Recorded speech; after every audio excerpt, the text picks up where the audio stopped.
So my name is Omar Rampersad. It's 4:58 p.m., June 29, 2019. And today I'm going to give you a sample of the tagging.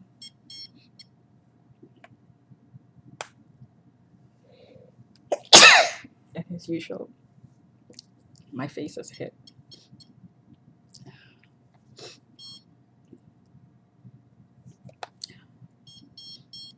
And that's what's causing the sneezing.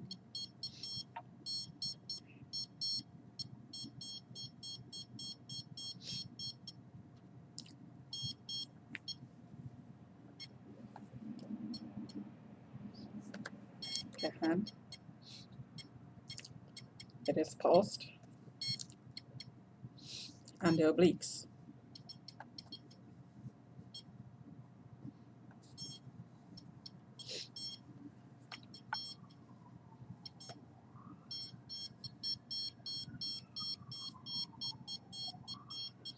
The chest.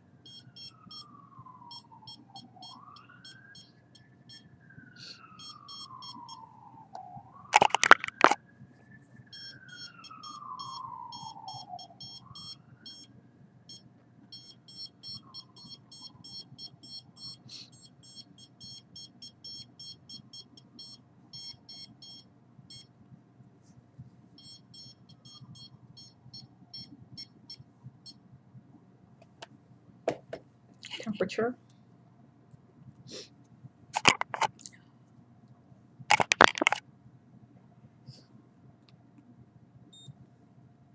36.6. So the power is not turned up very high right now. It was during the day. My obliques, my left obliques is tagged.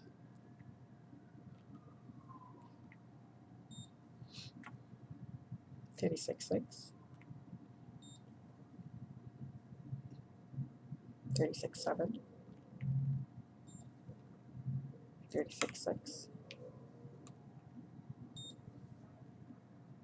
36.6.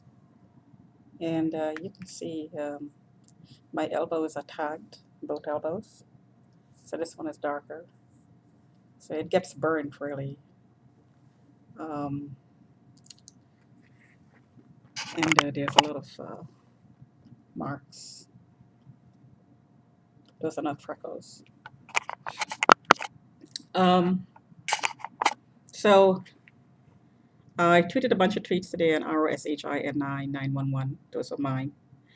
Um, I talked about um, a conspiracy to have me mentally committed and removed from my home.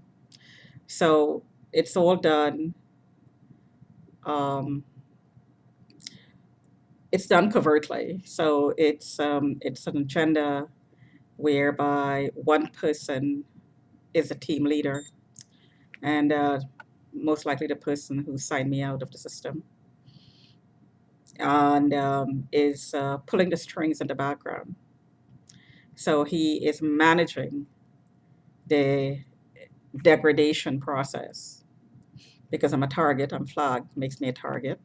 Everybody knows a target because the idea of being a target is that everybody knows. So the person, this manager, pulls the strings in the back.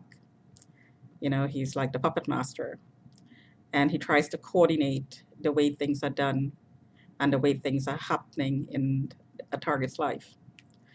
So I heard, as an example, when my brother had the receipt on the account and had an account on me and was actually reporting to the cops about me and didn't tell me, my brother. And this is while he was dying of kidney failure and all sorts of other issues. And I would be running around trying to visit him, taking time off and trying to help him, basically. He was doing this without telling me. So, but I heard he was doing this because my sister-in-law had a receipt, had an account, and he was doing certain things because she was telling him to do it. So, anyway, so let's talk about pulling the strings in the background. So, my brother worked with people in my workplaces I heard Venkat was reporting to him. Um, and he knew everything that was going on in my workplace. So then when my sister-in-law took over, the same thing happened. The same thing with Badr Nizar. He was pulling the strings in the background. He was having meetings about me and getting information about me, collecting information about me with the people from the people I worked with. Brother did the same. So he had contractors in the workplaces subcontracting from him. Subcontractors are subcontracting, so you have subcontracting. So just about anybody could take part in this program. Just about anybody. And when the person is instigating a situation, a perpetrator, it will be hard if the perpetrator accuses you of something that you didn't do, calls the cops, knowing that you're a target, knowing that the cops are going to come down on you rather than wonder what the truth is, or try to find out the truth, or even ask you a question. Um, the perpetrator would not necessarily be directly connected to the person who's holding the receipt, but the person who's holding the receipt is really the originator of what's happening with the perpetrator who's calling the cops. And that communication is taking place directly or indirectly, word to mouth, most likely via cell phone or a website, um, and or all of the above. So this is the way things get done in the process of disposing a target. So all the incidents in my case where people are calling about me, calling the cops about me, are really good examples of this. These are not standalone situations. These are coordinated. These are coordinated incidents. They are planned ahead, but they are made to look as though they're standalone, a one of a kind happening. Really, it's not. Absolutely, it's not. And I could prove that. I could prove the conspiracy. Um, and also because you're a target, people are not telling you what's going on. My family never told me that I was registered with the municipality.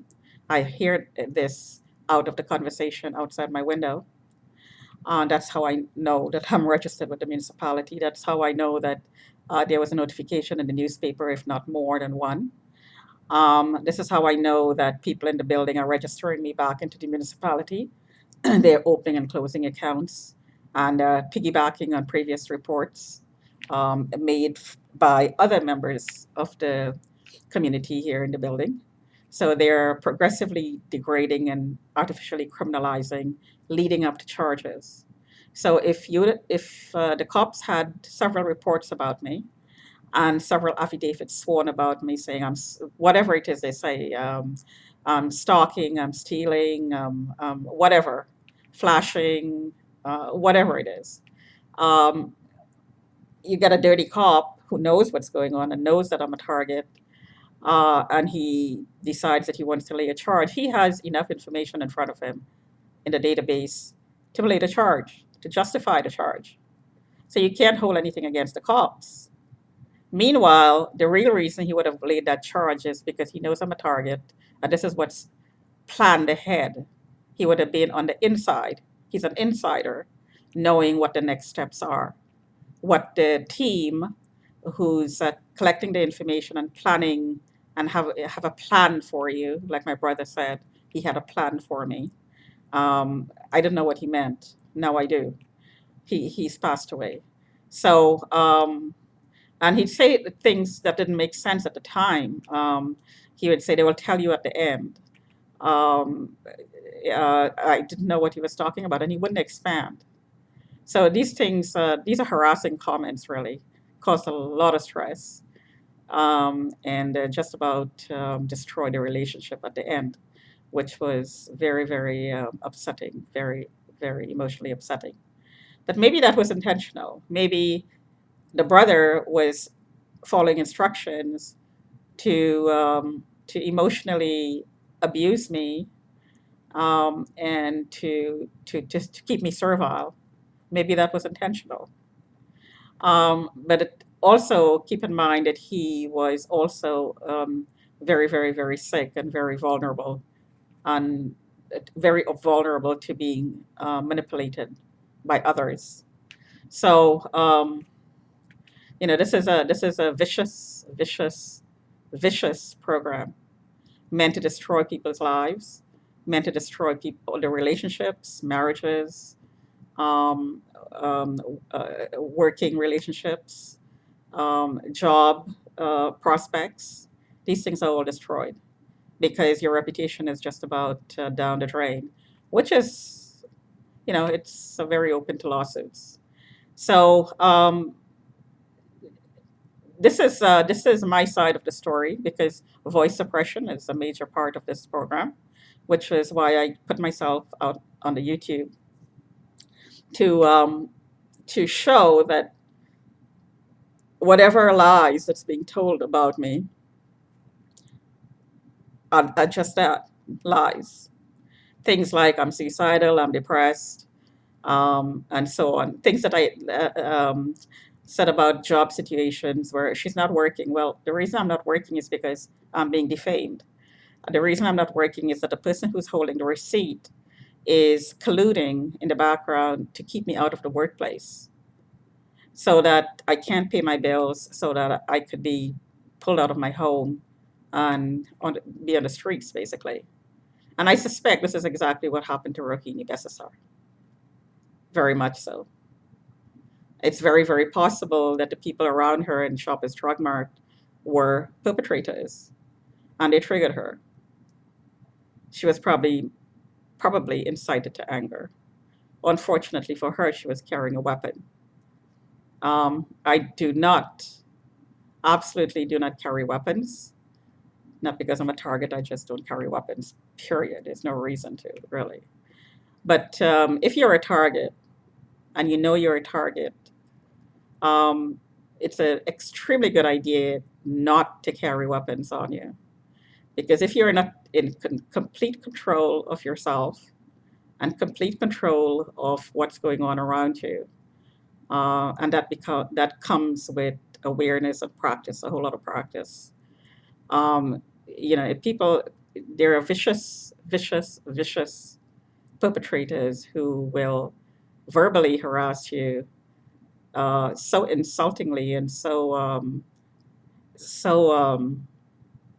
verbally violent that the natural human instinct is to protect yourself, self-defense, because verbal harassment is violence against you, and you have a right to protect yourself. However, um, physical violence is exactly what the perpetrators are looking for, to put you behind bars, because it wouldn't be presented to the cops as physical, as self-defense, because you have a right to physically, to not physically, but to verbally. Well, I'm sorry, let me say that again. You do have a right to physically defend yourself and verbally defend yourself. However, if somebody were to come at you and you physically defended yourself as a target, you're the one who's going to be put into prison, not the person. Because this is how it's set up with targets. The cops are told to do whatever it takes to cover up the program, to cover up the targeting program. So the cops are not going to take your side, period. Good or bad cops, it really doesn't matter. The good cops are told what to do. So they have to go along with the agenda. They're not going to talk, they're not going to take your side, even if what you're doing is right. So do not carry weapons. Do not carry weapons if you know you're a target. And there's absolutely no reason for normal people to carry weapons, anyways. Physical violence is to be used only in self-defense, only if somebody's physically harming you. Physical violence is not necessary if somebody's verbally harassing you. If you think your life is in danger, that's the only reason and somebody's physically harming you, then that's the only reason to use physical force. Otherwise, do not carry weapons. Just do not carry weapons, because this is exactly what they want you to do. This is exactly what happened to Rohini Besasa. Rohini Besasa's case needs to be reopened. It needs to be investigated from the point of view that she was flagged, and the people who were coming around her were, as in my case, as my brother was, it was somebody who was holding a receipt and sending people around me to gather information, stalk me and harass me, incite my anger to get something to report on. I suspect that this is exactly what Rohini Besasa was subjected to. Now she was on the street, so maybe she had a knife on her for personal use. She didn't intend to use it as a weapon. But this program is meant to break you down and and to trigger you over and over and over and over and over and over for years, and then it just takes that one straw to break the camel's back and to push you over the edge, and that's exactly what they did to Rohini Besasa. Now, I'm nowhere near the edge. In fact, meditation pulls you right back into the into perfect balance, and it's impossible. It's impossible to get somebody who meditates to be triggered into violence. It's absolutely impossible. Talk to you another time.